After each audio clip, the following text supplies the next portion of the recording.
Hello student, कैसे हैं आप? आई होप आप अच्छे होंगे।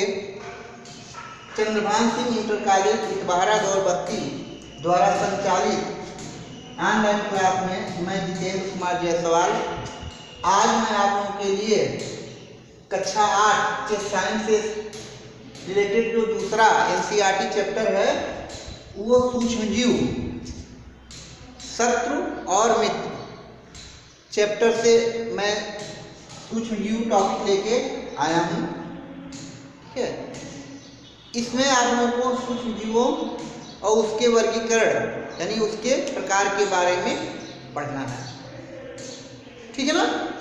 तो आपने देखा होगा कि बरसात के दिनों में जब रोटी को बाहर रख दिया जाता है तो रोटी पर काले सफ़ेद रंग के ठीक है कुछ संरचनाएं दिखती हैं, वो उस रंग के कुछ धब्बे दिखाई देते हैं।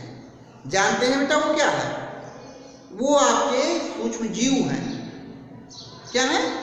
सूक्ष्मजीव, जिनको हम खुली आंखों से नहीं देख सकते। खुली आंखों का मतलब है कि हम बिना सूक्ष्मदर्शी की सहायता से उसको नहीं देख सकते। ठीक है ना? अब सूक्ष्मजीव होते क्या हैं? तो सूक्ष्मजीव जो होते हैं वो अत्यंत ही सूक्ष्म, अत्यंत ही छोटे जीव होते हैं जिनको हम सूक्ष्मदर्शी की सहायता से देख सकते हैं। ठीक है, यानी हम कह सकते हैं सूक्ष्मजीव अत्यंत छोटे होते हैं, इन्हें सूक्ष्मदर्शी की सहायता से देखे जा सकते हैं। ठीक है, अब सूक्ष्मजीव रहते कहाँ हैं? तो सूक्ष्मजीव जो होते हैं वो सर्वव्यापी हैं। क्या है? सर्वव्यापी मतलब सब जगह होते हैं। रोटी पर काले सफेद धब्बों के रूप में हो सकते हैं, पौधों और जंतुओं में हो सकते हैं, ठीक है, पानी में हो सकते हैं, हवा में हो सकते हैं। तो हम कह सकते हैं कि सूक्ष्मजीव जो होता है वो सब जगह हो सकते हैं। ठीक है, आज कल आप समझ रहे हैं कि और समझ क्या देख रहे हैं कि कोरोना वायरस ये भी एक सूक्ष्मजीव है। ठीक है, ये सूक्ष्मजीव से हम लोग इतने ज़्यादा प्रताड़ित हैं कि देख रहे हैं सारी दुकानें बंद हैं, ठीक है, स्कूल कॉलेज बंद हैं, यहाँ तक कि सड़क पर चलना बंद है। ठीक है, हम घरों में रह रहे हैं। तो ये क्या है? कोरोना वायरस है, सूक्ष्म जीव है। ठीक है, अब अगर हम बात करें कि सूक्ष्म जीव कितने प्रकार के होते हैं तो सूक्ष्म जीव कुल 5 प्रकार के होते हैं। ठीक है, पहला जो होता है जीवाणु, दूसरा विषाणु, तीसरा प्रोटोजोआ, चौथा कवक और 5वां शैवाल। ठीक है, अब कुछ सूक्ष्म जीव जो होते हैं हमारे लिए लाभदायक होते हैं और कुछ सूक्ष्म जीव हानिकारक होते हैं। ठीक है, तो हम क्या करेंगे, अब हम अलग अलग सूक्ष्म जीवों के बारे में विस्तृत रूप से पढ़ेंगे। तब तक आप इसको इतना नोट करिए। अब हम बात करते हैं पहला जो सूक्ष्म जीव है पहले प्रकार का, वो क्या है बेटा? जीवाणु। जीवाणु को बैक्टीरिया भी कहते हैं। ये हवा मिट्टी सभी जगह रह सकते हैं। ठीक है ना? ये एक कोशिकीय जंतु हैं, यानी जीवाणु एक कोशिकीय जीव है जो हवा जल मिट्टी सभी स्थानों पर पाए जाते हैं। इनकी कोशिका में केंद्रक नहीं होता है। जीवाणु जो होते हैं हमारे लिए लाभदायक भी होते हैं और हानिकारक होते हैं। कुछ जीवाणुओं द्वारा अच्छे काम होते हैं और कुछ जीवाणु क्या होते हैं? रोग परक होते हैं। जैसे हम बात करें लैक्टोबैसिलस, ये आप जानते हैं कि दूध से दही बनाने में सहायक है। दूसरा क्या है, राइजोबियम, ये नाइट्रोजन के स्थिरीकरण में, ठीक है।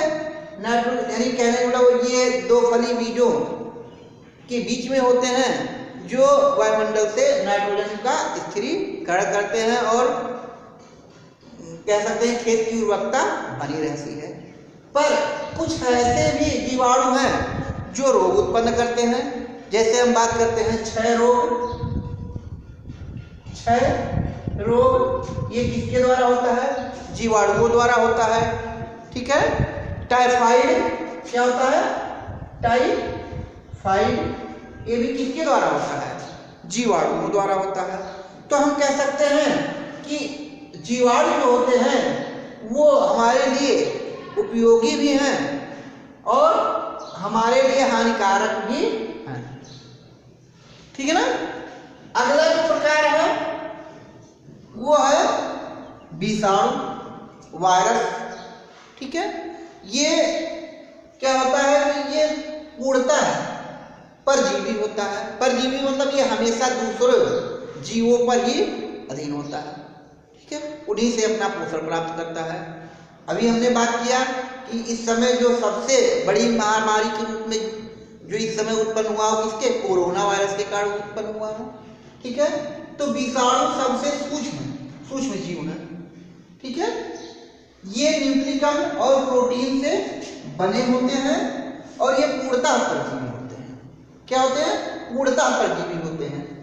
इनके द्वारा पौधों, जंतु और मनुष्यों में अनेक घातक रोग उत्पन्न होते रहते हैं, जैसे चेचक है, पोलियो है, भिंडी में जो पीत रोग है, ये किसके कारण है, विषाणुओं के कारण। तो इनको आप क्या करेंगे, नोट करेंगे।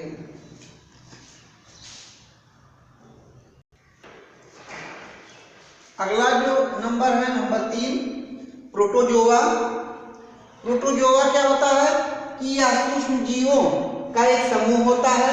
इस संघ के जीव कौन कौन से जीव हैं, पैरामीशियम और अमीबा। कैसे होते हैं, एक कोशिकीय होते हैं।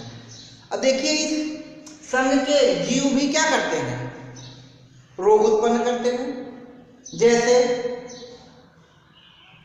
एंटएमीबा हिस्टोरिका द्वारा पेचिस होता है तथा प्लाज्मोडियम द्वारा मलेरिया होता है। अब ये पाए कहाँ जाते हैं, ये आपको बता दें कि प्रोटोजोआ जो होते हैं ये मिट्टी में पाए जाते हैं, जल में पाए जाते हैं और मनुष्य के शरीर के अंदर पाए जाते हैं, ठीक है ना। अब आप जानते हैं, देखते हैं, कहा जाता है कि भाई दूषित पानी ना पियो, ठीक है। दूषित पानी मतलब गंदा पानी ना पियो, नहीं तो उससे आपको पेचिस हो सकता है। तो दूषित पानी पीने से क्या हो जाता है, मनुष्य के अंदर प्रोटोजोआ प्रवेश कर जाता है, कौन सा, एंटएमीबा हिस्टोरिका, और इससे मनुष्य को पेचिस आने लगता है, बार बार पेट खराब हो जाता है और पतला आंव आने लगता है, उसको क्या कहते हैं, पेचिस, ठीक है। दूसरा आप जानते हैं कि कहते हैं घरों के आसपास गंदा पानी मत रखिए, क्योंकि जब गंदा पानी रहता है तो हम मच्छर बहुत लगते हैं और मच्छर के काटने से, ठीक है, कौन सा रोग, मलेरिया रोग हो जाता है। किस प्रोटोजोआ के कारण, प्लाज्मोडियम के कारण। तो इसको आप नोट करेंगे।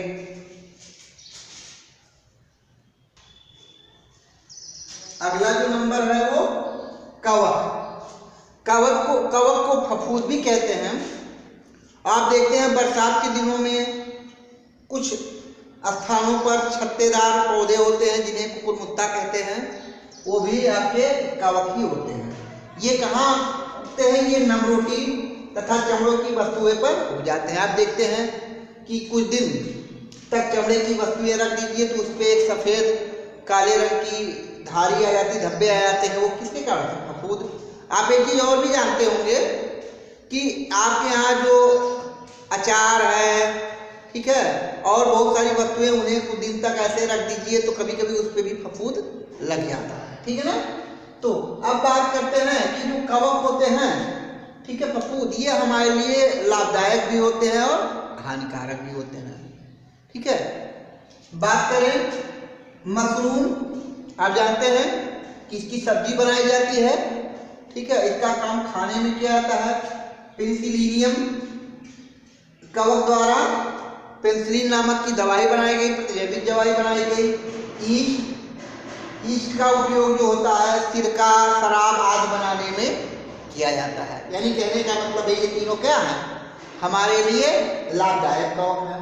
लेकिन अगर हम कहें कवक से उत्पन्न रोग तो पक्सिनिया जो कि गेहूं का रोग है, और दाद क्या है, मनुष्यों में उत्पन्न होने वाला रोग है। इस रोग के हो जाने से आदमी को खुजलाहट होती है और शरीर पे धब्बे यानी छोटे छोटे धब्बे के निशान पड़ जाते हैं, और उसमें खुजलाहट बहुत ज़्यादा होती है और धीरे धीरे वो लाल होने लगते हैं।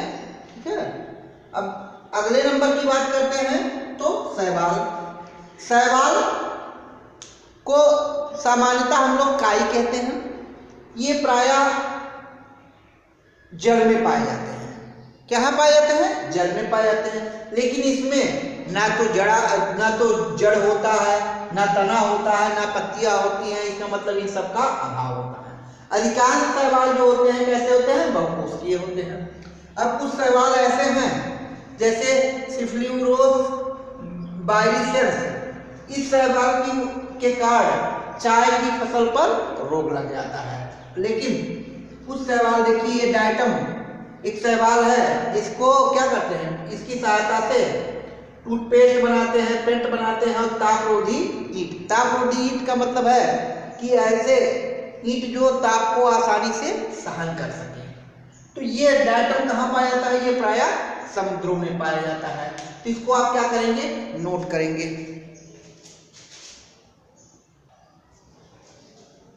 अब हम बातें करेंगे सूक्ष्म रोगों द्वारा मनुष्यों तथा पादपों मीन्स क्या होता है? पौधों में होने वाले रोग। तो यहाँ देखिए सारणी बनाई गई है जिसमें पादप, मानव या पादप के रोग दिए गए हैं। रोग परक, रोग कारक सूक्ष्म जीव दिया गया है, और संचरण का तरीका दिया गया है। ठीक है ना?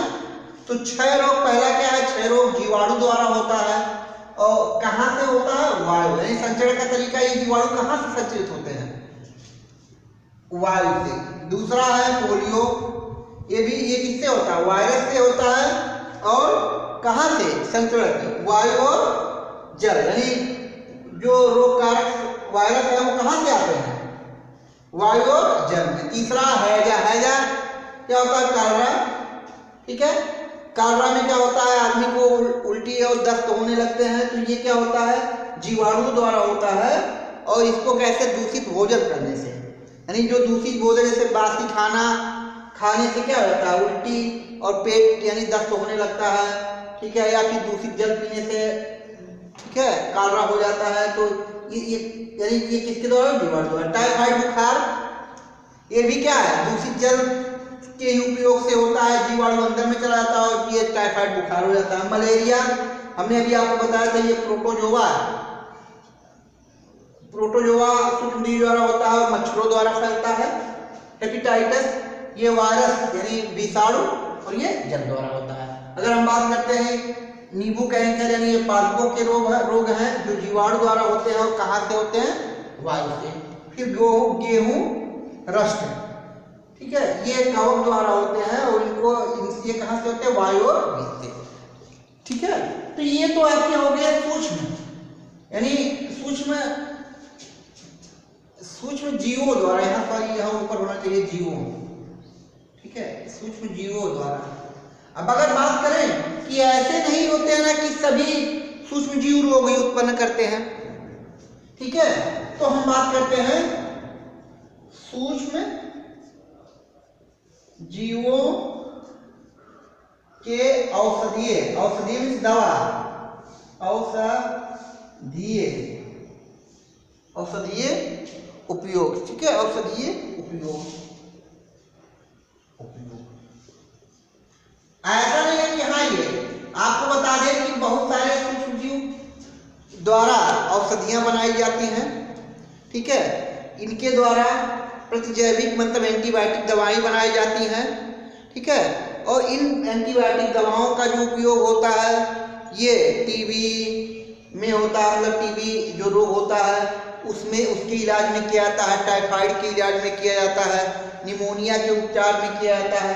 साथ में सूक्ष्म जीवों, यानी हम पहला तो क्या हो गया, एंटीबायोटिक बना दिया गया, और दूसरा जो है सूक्ष्म जीवों से वैक्सीन बनते हैं। वैक्सीन मतलब ये होता है टीका, जो हमेशा के लिए क्या होता है, रोग को खत्म करने वाला होता है।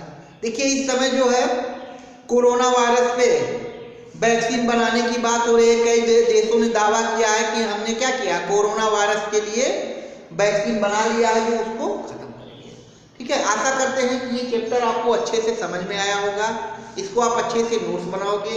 इस चैप्टर में अभी एक पार्ट और है जो कि आपको अगले वीडियो में देखने को मिलेगा। तब तक आप इसको क्या करेंगे, अच्छे से तैयार करेंगे और आप स्वस्थ रहेंगे।